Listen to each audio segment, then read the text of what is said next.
ഗണപതിയും മൂഷികനും. കാലങ്ങൾക്ക് മുമ്പ് കൈലാസപർവ്വതത്തിലെ ദിവ്യവനങ്ങളിൽ ശിവനും പാർവതിയും മഹാപ്രിയനായ പുത്രൻ ഗണപതിയും വസിച്ചിരുന്നു. അവന്റെ ചിരിയാൽ പർവ്വതങ്ങൾ മുഴങ്ങും. അവന്റെ ജ്ഞാനത്താൽ മഹർഷിമാരും ദേവന്മാരും വിസ്മയപ്പെട്ടു. പക്ഷേ ഒരിക്കൽ ഗണപതിയുടെ ജീവിതത്തിൽ അത്ഭുതകരമായ ഒരു സംഭവമുണ്ടായി. ഒരു ചെറുകിളി എങ്ങനെയാണ് ദിവ്യദേവന്റെ വാഹനം ആയതെന്ന കഥ നിങ്ങൾ കേൾക്കും. ശപിക്കപ്പെട്ട ദേവഗാനകൻ. കിഷ്കിന്ധ എന്ന സ്വർഗരാജ്യത്തിൽ ക്രൗഞ്ചൻ എന്ന ദിവ്യഗാനകൻ ജീവിച്ചിരുന്നു. അവൻ ദേവരാജാവായ ഇന്ദ്രന്റെ അനുയായിയായിരുന്നു. ഒരിക്കൽ അഹങ്കാരത്തിൽ മുങ്ങിയ അവൻ ഒരു മഹർഷിയുടെ കാൽ മീതെ തെറ്റിദ്ധാരണയായി ചവിട്ടി. കോപിതനായ മഹർഷി ശപിച്ചു, നീ ചവിട്ടിയതുപോലെ ചെറുതും ഭീരുവുമായ ജീവിയായി നീ ജനിക്കട്ടെ. അന്ന് തന്നെ ക്രൗഞ്ചൻ ഒരു വലിയ മൂഷികനായി മാറി. ചുവന്ന കണ്ണുകൾ, മൂർച്ചയേറിയ പല്ലുകൾ. അവൻ ഭയങ്കരമായ രൂപം നേടി. അവൻ തന്റെ ക്രോധത്തിൽ ആൾക്കൂട്ടങ്ങളും ക്ഷേത്രങ്ങളും മരങ്ങളും നശിപ്പിച്ചു. ഇതറിഞ്ഞ് ഗണപതി എത്തുന്നു.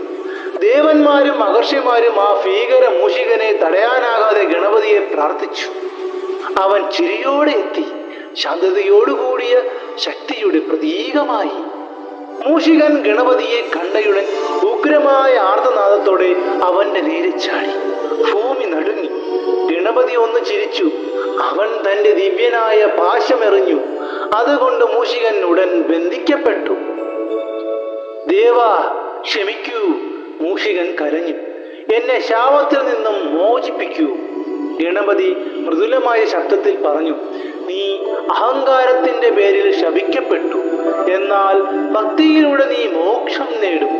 ഇന്നു മുതൽ നീ മൂഷികൻ എന്ന പേരിൽ എന്നോടൊപ്പം സേവനം ചെയ്യണം. ഭക്തിയുടെ ജനനം. കൃതജ്ഞനായ മൂഷികൻ ദേവന്റെ മുന്നിൽ തലകുനിച്ചു. ഗണപതി തന്റെ കാൽ അവന്റെ പുറത്തു വെച്ചപ്പോൾ മൂഷികൻ വിറച്ചു.